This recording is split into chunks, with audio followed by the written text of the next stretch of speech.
아멘. 예루살렘으로 들어가신 예수님 앞에는 예수님을 죽이려는 엄청난 대적의 세력들이 있었습니다. 그 세력들은 밖에만 있는 것이 아니라 안에도 존재했습니다. 두 가지 내부의 적이 등장합니다. 첫 번째는 돈에 대한 탐욕으로 예수님을 팔아넘긴 배신자 유다였습니다. 또 하나의 적은 서로 누가 높은지를 놓고 서로 다투는 제자들의 야심이었습니다. 이 두 가지 내부의 적은 예수님 당시뿐만 아니라 오늘 이 시대에도 예수님을 믿는 그리스도인들 가운데에서 여전히 나타나고 있는 내부의 적입니다. 가룟 유다처럼 돈에 대한 탐욕으로, 세상에 대한 탐욕으로 예수님에 대한 적이 되고 있는 성도들, 또한 서로 누가 높은 사람인가를 놓고 서로 자리다툼을 함으로써 예수 그리스도의 영광을 가리는 주님의 적이 되고 있다는 사실입니다. 제자들이 서로 누가 높은 사람인가 서로 다투는 것은 이 시점에서 처음 등장한 문제가 아닙니다. 이미 초기 예수님과 함께 공동체 생활을 할 때부터 이 제자들 사이에서 이미 존재했던 아주 고질적인 문제죠. 누가복음 9장에도 보면 이미 9장부터 나타납니다. 서로 누가 높은 사람인가 다투고 있을 때 예수님께서 말씀하셨죠. 너희 중에 가장 작은 자가 되는 것이 가장 높은 자, 큰 자가 되는 것이다. 이 역설적인 진리를 예수님께서 말씀하셨지만 제자들은 귀담아 듣지 않았고 그 예수님의 역설의 말씀을 이해하지 못했죠. 그래서 여전히 예수님의 마지막 일주일 고난을 받으시고 십자가를 향하여 나아가시는 그런 너무나 중요한 이 시점에도 그들의 마음에는 여전히 자리다툼으로 자기 자신에 대한 자존심 또한 대립, 갈등으로 그들의 삶의 모습은 비춰지고 있었습니다. 여러분, 동물의 세계에도 이런 자리다툼이 있습니다. 어느 책에 보니까 닭 10마리를 서로 다른 환경에 있는 닭 10마리를 동일한 닭장 안에 먹이를 주고 같이 모아놓으면 불과 몇 분 안에 서로 눈치를 보면서 서열이 매겨진다고 합니다. 그래서 가장 힘센 1위를 차지한 닭부터 10위를 밖에 되지 않는 닭처럼 이렇게 10마리의 닭들이 서로 서열을 스스로 매겨서 평온을 유지하게 되는데, 만일 서열 1위인 닭이 2위인 닭을 괴롭혀도 절대로 대들지 않는다 그래요. 2위인 닭이 3위인 닭을 또 괴롭혀도 절대 대들지 않고, 제일 불쌍한 거는 10위죠. 자기가 쪼을 닭이 없기 때문에. 서로 다른 환경에 있었던 닭들을 모아놔도 서로 서열 싸움으로 정돈을 한다는 거죠. 서로 다른 환경에 있는 10명의 사람을 한 공간에 모아놓으면 어떤 일이 생길까? 아마도 서로 간에 대화든지 눈짓이든지 서로에 대한 평가로 나는 이 10명 중에서 어느 정도에 속한 사람인가라고 자리매김을 무의식적으로 하지 않을까요? 그래서 자신보다 강한 사람에게는 좀 비굴해지고 약한 사람에게는 좀 강해지려는 인간의 그 어떤 이 권세에 대한 연약함이 나타나게 마련입니다.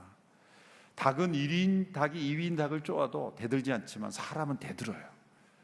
그래서 다리다툼이 생기는 거죠. 모든 사람들에게는 지위와 권세에 대한 굶주림이 있습니다. 왜 그럴까요? 모든 사람들의 이면에는 이 권력, 권세, 자신의 자리에 대한 갈망이 있습니다. 그 이유는 하나님께서 세상을 창조하실 때 이 권세를 창조하신 것이기 때문입니다. 여러분, 골로새서 1장 16절 17절의 말씀을 보십시오. 골로새 1장 16절 17절 말씀 우리 같이 한 목소리로 읽겠습니다. 시작. 이는 하늘과 땅에 있는 모든 것들, 곧 보이는 것들과 보이지 않는 것들, 보좌들과 주권들과 권력들과 권세들이 하나님의 아들 안에서 창조되었기 때문입니다. 만물이 아들로 인해 창조됐고 아들을 위해 창조됐습니다. 하나님의 아들은 만물보다 먼저 계시고 만물은 그분 안에 함께 서 있습니다. 여기 하나님의 아들을 소개하는 구절 가운데 보좌들, 주권들, 권력들, 권세들 다 비슷비슷한 이 권세에 관한 용어들입니다. 하나님께서 이 세상을 창조하실 때 보이는 만물만 창조하신 것이 아니라 10마리의 닭들이 서로 서열을 매겨 그 권세를 서로 의식하며 질서를 이루듯이 만물을 움직이는 권세를 함께 창조하셨다는 거예요. 이 권세는 하나님의 창조 작품입니다. 이 만물이 유지되기 위해서 권세가 없이, 질서가 없이, 만물이 유지되는 어떤 권세가 없이는 만물이 창조되지, 질서가 유지되지 못하기 때문이죠. 제17절 마지막에 보면 만물은 그분 안에 함께 서 있습니다 라고 말할 때 이 서 있다라는 단어에서 영어의 시스템, 이 어떤 조직, 체계라는 단어가 거기서 나온 거예요. 이 만물을 움직이는 체계 속에는 권세가 있는 겁니다. 그러므로 어떤 권세든지 권세 그 자체를 부인하는 것은 세상을 붕괴시키려는 것이고 파괴시키려는 거죠. 권위 그 자체를 인정하지 않는 것은 매우 악한 것입니다. 악한 권위보다 그만큼이나 또 악한 것이 권위 자체를 인정하지 않는 것입니다. 이 하나님의 창조 질서를 유지하는 도구로서 창조된 이 권세가 인간이 하나님의 권세에 대적했을 때, 하나님을 배역하는 권세에 도전했을 때 타락한 영적 권세 가운데 속하게 되었다는 거예요. 에베소서 6장 12절의 말씀을 함께 읽겠습니다. 에베소서 6장 12절 시작. 우리의 싸움은 혈과 육에 대한 것이 아니라 권력들과 권세들과 이 어둠의 세상 주관자들과 하늘에 있는 악한 영들에 대한 것이기 때문입니다. 여기에도 권력들과 권세들, 세상 주관자들이 나왔죠. 이 에베소 6장에 나오는 권세는 악한 권세입니다. 타락한 권세입니다. 골로새 1장에서 좀 전에 읽었던 권세는 하나님께서 세상을 만물을 유지하기 위해 세우신 권세인데 그 권세가 인간의 타락으로 인해서 악한 권세로 하나님의 권세를 인정하는 도구가 아니라 자기 자신을 세우는 권세로 타락되었다는 거죠. 이 세상에 타락한 권세가 세상에 밝히 나타난 것은 예수님의 십자가를 통해서 있습니다.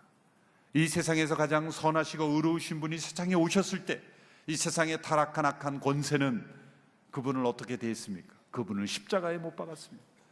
이 세상의 권세가 얼마나 악한지를 보여주는 것이 바로 십자가입니다. 가장 의로우신 분을 가장 악한 자들이 불의한 자로 만들어 십자가에 못 박았다는 것, 그것만큼 이 세상에 타락한 권세가 악하다는 것을 보여주는 증거가 어디 있습니까? 그것으로 끝난 줄 알았습니다.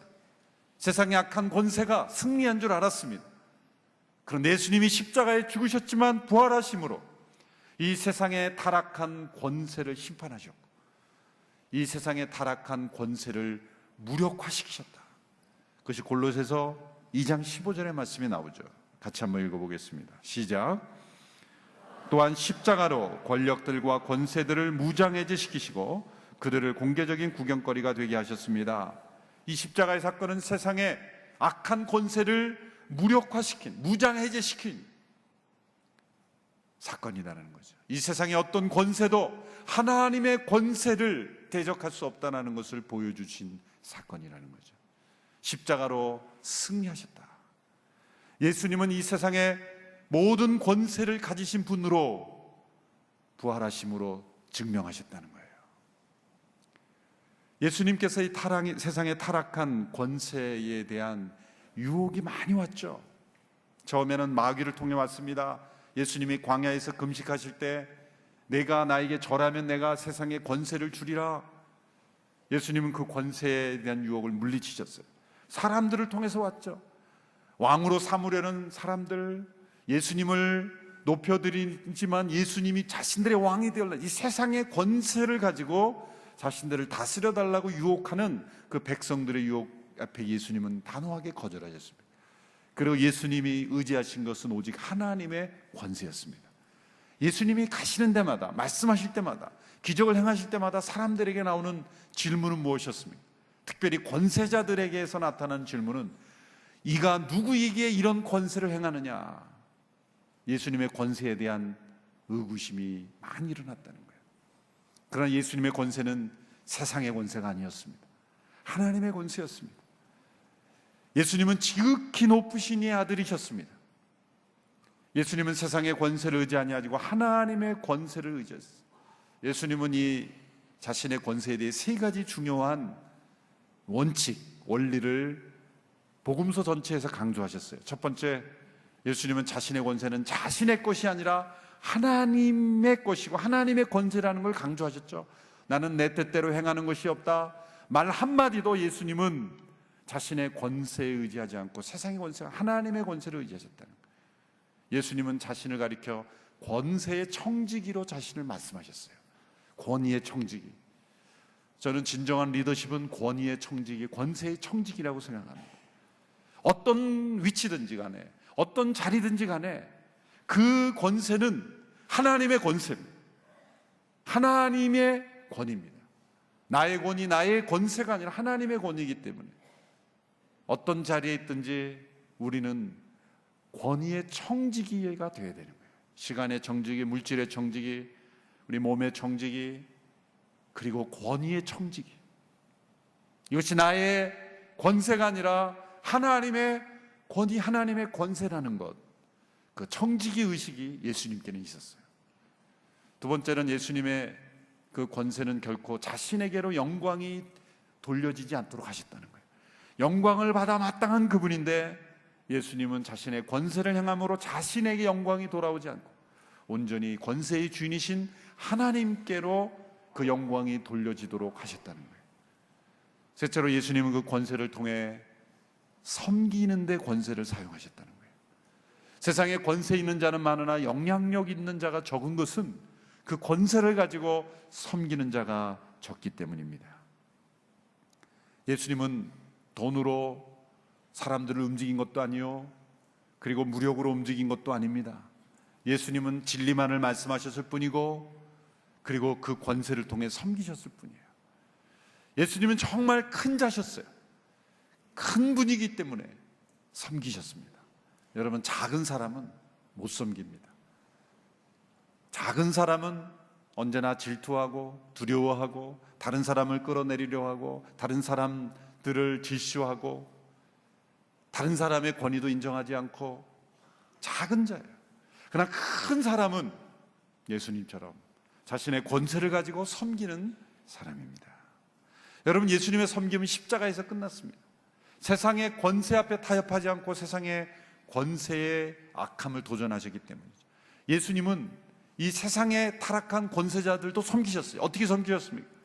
그들의 타락한 권세 앞에 무릎 꿇지 않음으로, 그들의 타락한 권세 앞에 거절하심으로 예수님은 그들을 섬기신 거죠. 오늘 본문 27절에서 예수님은 제자들에게 이렇게 말씀하셨습니다. 나는 섬기는 사람으로 너희 가운데 있느니라. 모든 권세의 주인이신 예수님께서 섬기는 사람으로 제자들 가운데 있었다는 것, 이 고백은 너무나 놀라운 고백입니다. 예수님은 이 세상의 권세들과 어떤 차이가 있었습니까? 이 예수님의 오늘 말씀을 쭉 읽어보면 세 가지 중요한 차이점이 있다는 걸 알 수 있습니다. 이 세상의 권세자들은 타이틀이 중요합니다. 직함이 중요하고, 그리고 자기 이름에 붙은 타이틀이 중요해요. 그러나 예수님은 자신을 사람들이 어떻게 부르는가, 타이틀에 관심을 갖지 않으셨어요. 때로 사람들이 예수님을 오해해서 랍비라고 불렀죠. 선생이라 불러. 예수님이 선생으로 오신 게 아니죠. 그런데 예수님은 거기에 기분 나빠하지 않으셨어요. 나는 선생이 아닌데 왜 자꾸 선생이라 그러냐, 기분 나빠하지 않으셨어요. 목회자들도요, 제가 전도사 때 전도사로 있다가 목사로 안수받은 자꾸 전도사로 부르면 기분 나쁘더라고요. 나 목사 안수 받은 지가 지금 1년이 넘었는데 왜 자꾸 전도사라고 그러나. 여러분이 집사 안수를 받은데 자꾸 그냥 집사라고 안 부르면 나 집사인데 집사라고 안 부를까? 교회 안에서도 우리의 직분에 대한 어떤 우리의 예민함, 우리의 타이틀, 참 우리 한국 사회에 정말 영적으로 보면은 벗겨져야 될 문화가 이 타이틀 문화가 아닌가 생각해요. 이름을 부르기보다는 타이틀을 부르는 게 더 익숙해진 거죠, 우리 모두가. 그런 면에서는 우리는 이름만 부르는 거를 비하한다고 그러고 좀 상스럽다고 그러고. 근데 그것은 어떻게 우리 문화죠. 참 벗기 힘든 문화입니다. 영어권 문화에서는 이름을 부르잖아요. 어떤 직책이 있든지 이름을 부르는 것, 그건 전 성경적이라고 생각해요. 직책을 안 보고 이름을 부르는 것. 예수님은 타이틀에 집착하지 않고 타오를 가지고 섬기셨어요. 요한복음 10장에서 제자들을, 타이틀에 안 맞는, 예수님의 존재는 안 맞는 게 타올이죠. 제자들과 함께 식사하실 때 예수님은 조용히 일어나서 타올을 가지고 오셔서 수건을 두르고 제자들의 발을 씻겨주셨어요. 여러분, 이것은 이벤트가 아니었습니다. 그게 중요한 거예요. 사실 우리는 세족식을 하는데 중요한 행사 때 세족식을 하죠. 저희들은 행사로 하는 그 세족식을, 예수님은 세족식이 아니라 그냥 삶이셨어요. 예수님은 그때만 그렇게 한 게 아닙니다. 이게 요한복음 13장에 기록될 거니까 내가 이렇게 해야 돼, 기록으로 남기려고 행하신 프로그램이 아니었다는 거예요. 그냥 자연스럽게 흘러나온 삶의 한 모습이었다는 거예요. 새삼스러운 유별난 행동이 아니라 그냥 몸에 밴 삶의 스타일이었다는 거예요. 예수님은 타이틀이 아니라 타오를 가지고 섬기신 분이셨다. 그 순간에는 그렇게 섬기셨지만 또 다른 상황에서는 또 다른 섬김의 모습이 있었을 거예요. 나는 섬기는 자로 너희 가운데 있느니라 말씀하신 것대로 예수님은 제자들을 만날 때부터 줄곧 어떠한 상황에서도 때로는 타올을 드시고 때로는 어떤 다른 모습을 통해서 섬기는 자로 계셨다.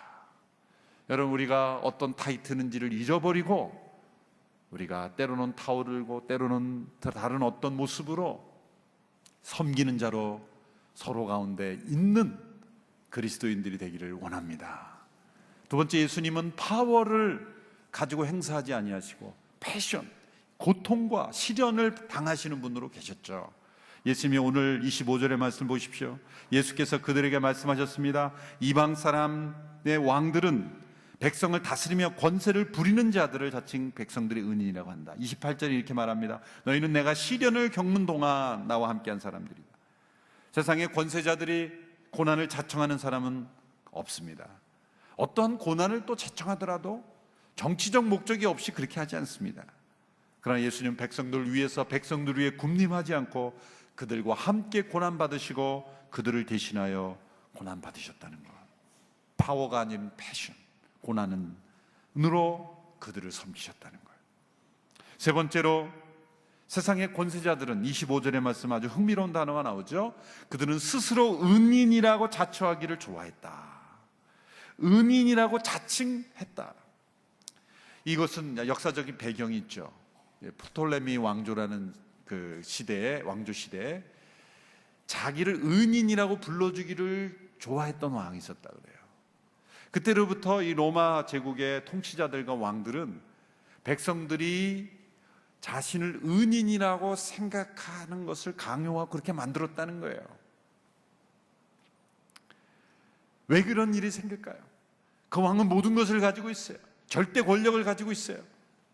소수의 사람들이 모든 것을 가지고 있는 그런 시대에 다수의 사람들이 자신이 나눠주는 작은 것을 가지고, 우리가 이 왕 때문에 사랑합니다, 우리가 왕 때문에, 왕이 우리 은인입니다, 그렇게 생각하도록 자신을 만들었다는 거예요. 자칭. 우리 한반도에도 그런 사람이 한 사람 있었죠. 계속 그런 분위기가 이어지고 있는 그런 곳이 있죠. 자신을 은인으로 만드는 거죠. 미화시키고 우상화시키는 거예요. 마땅히 사랑과 돌봄으로 통치자가 백성들을 섬기는 당연한 것인데 지극히 당연한 섬김을 은혜를 주었다고 바꿔버리는 거예요. 통치자의 당연한 사랑과 섬김을 가지고 사람들로 하여금 자신을 은인으로 기억하게 만들었던 통치자들, 역사적으로 수많은 사람들이 자신의 통치를 미화시키고 우상화하고 절대화했던 것이죠. 압제당하는 사람들이 압제하는 사람으로부터 받는 것을 가지고 은인이라고 생각하게 만드는 거예요. 이게 예수님 당시에도 있었다는 거예요. 그런데 예수님은 자칭 은인으로 사람들에게 강요하지 않으셨어요. 그런데 수많은 모든 사람들이 예수님을 만난 사람은 다 그분을 은인으로 고백하게 되는 거예요. 예수님의 은혜로 나는 구원받았다. 예수님의 섬김으로 나는 회복을 얻었다. 자칭 은인이 아니라 모든 사람들이 은인으로 기억하게 되는 것, 이것이 예수님의 본이셨습니다.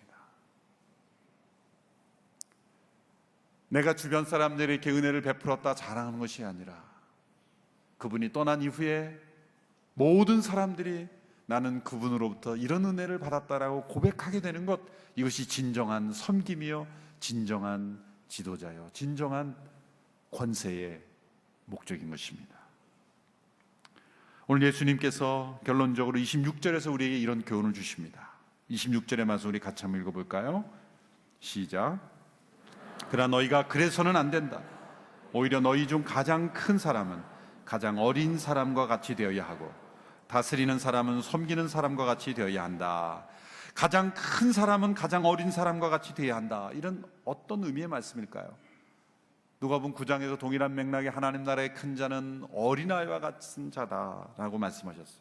예수님께서 종종 자신을 낮추는 상징으로 어린아이를 내세우셨죠. 어린아이들을 보면 어떻게 보면 철이 없지 않습니까? 좀 오랫동안 궁금했어요. 왜 예수님께서 어린아이와 같이 되어야 한다고 말씀하셨을까? 그래서 어린아이의 모든 면을 다 배울 점이 있다고 말씀하는 것이 아니죠. 성숙하지 못하고 아직 지혜롭지 못하고 사회적으로 성숙하지 못한 어린아이 같이 되라는 게 아니죠. 어떤 면에서 어린아이 같아야 한다고 말씀하실까요? 참 오랫동안 풀리지 않는 숙제였습니다, 저에게. 이 말씀을 보고 막 자라나고 있는 어린 아이들을, 우리 자녀들을 볼 때는 도무지 어린아이와 같이 돼야 된다는 생각이 들지 않아요. 어린아이일수록 더 이기적이고 자기중심적이고 자기밖에 모르지 않아요? 자기 뜻대로 되지 않으면 막 울어버리고 막 그러지 않습니까? 어떤 의미에서 어린아이와 같이 돼야 된다는 말일까요? 이것은 권세에 있어서 어린아이들은 자기에게 주어진 권세를 자기를 위해서 다른 사람을 권력화하고 정치하지 못한다는 거죠. 그 권세를 악한 목적으로 부리지 못한다는 거죠. 권력을 사용하는 데 낯설다는 겁니다. 다른 사람에 대한 어떤 편견을 가지고 있지 않다는 겁니다. 다른 사람들을 서열을 매겨서 자신의 신분을 평가하지 않는다는 거예요. 보니까 이 학교, 초등학교 들어가면서부터 아이들이 은근히 서열을 매기고 다른 아이들을 평가하고 따돌리고 그러죠. 사실 유치원 이하의 아이들을 보면 피부색이 다르거나 혹은 경제적인 상황이 다르거나 어떤 상황에 상관없이, 다문화 가정이나 상관없이 차별이 없습니다. 편견이 없습니다. 권력을 행사하지 않습니다. 그런 학령기 어느 순간에 가보면 아이들이 그 권세에 깨이게 돼 있어요. 누가 반장인가에 예민하게 돼 있어요. 이 세상의 권세에 눈을 뜨기 시작한 때가 있습니다. 그 이전 단계, 사람과 사람을 차별하지 않고 권세를 자기를 위하여 부리지 않고 다른 사람을 이용하지 못하고, 그러한 어린아이의 단계, 성인이 되었어도 세상의 권세에 대해서는 어린아이와 같이 순전한 마음으로 그저 자기가 어떤 위치에 있든지 어떤 권세가 주어지든지 그것이 섬기는 위치에서, 다른 사람을 돌보는 위치에서 주어진 것이라고 생각하고 하나님의 권세라고 생각하고, 예수님처럼 자기에게 영광을 돌리지 않고 아버지께 영광을 올려드리고 온전히 섬기는 자로서만 그 권세를 사용한다면 그 사람을 통해서 하나님의 나라가 나타난다는 거예요. 예수님께서 오늘 마지막 말씀에 29절 30절에서 이렇게 어린아이처럼 세상의 권세에 대해서는 무지한 자가 되며 하나님 나라 안에서 참된 권위를 행사할 때 우리에게 주어지는 약속입니다. 29절 30절의 말씀을 같이 읽겠습니다. 시작. 그러니 내 아버지께서 내게 나라를 맡겨주신 것처럼 나도 너희에게 나라를 맡긴다. 너희는 내 나라 안에 들어와 내 밥상에 앉아 먹고 마시며 보좌에 앉아 이스라엘 12지파를 심판하게 될 것이다. 우리 모두에게 보좌에 앉혀주시는 때가 올 것이라는 거예요. 아직은 아닙니다. 그러므로 우리가 이 땅에서 연습해야 될 게 있습니다. 통치자로서 연습이에요. 권세자로서 연습이에요. 이 세상의 권세가 아니라 하나님 나라의 아버지께서 예수님께 맡겨주신 것처럼 예수님께서 우리에게 권세를 맡겨주실 것이다. 우리는 이 세상에서 하나님 나라의 권세를 연습해야 되는 거예요. 세상의 권세를 가지고 군림하는 권세가 아니라 섬기는 권세, 그 권세를 우리가 연습해 갈 때 언젠가 우리에게 이 권위가 주어질 때 올바로 합당하게 행사할 수 있는 자가 될 것입니다. 악한 권세는 어린아이가 되고 그 권세를 섬기는 일에 있어서는 장성한 어른이 될 때 우리 모두는 하나님 나라에 합당한 권위자로 하나님께 쓰임받게 될 줄로 믿습니다. 섬김을 받으셔야 되는 그분이 섬기는 자로 계셨기에 우리 모두도 어떠한 위치에 있든지 섬기는 자로 하나님 나라의 백성으로 쓰임받게 되기를 축원합니다. 기도하겠습니다. 지극히 높으신 이의 아들이셨지만 세상의 권세에 의지하지 아니하고 섬기는 자로만 계셨던 주님을 기억합니다.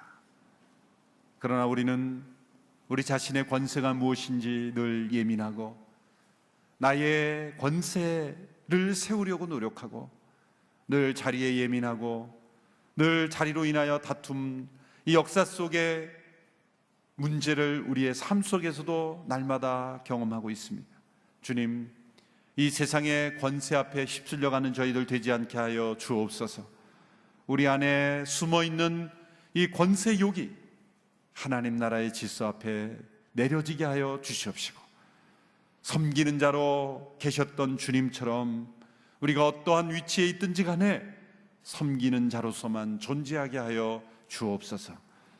이 세상의 타이틀 문화에 휩쓸려가지 않게 해주시고 수건을 두르고 섬기셨던 주님, 세상의 파워가 아닌 고난받기를 자청하셨던 주님, 그리고 주님께서 세상의 모든 사람들로부터 영광을 받기를 거절하시고 온전히 아버지 앞에만 영광 올리셨던 그 마음을 우리가 본받게 하여 주옵소서.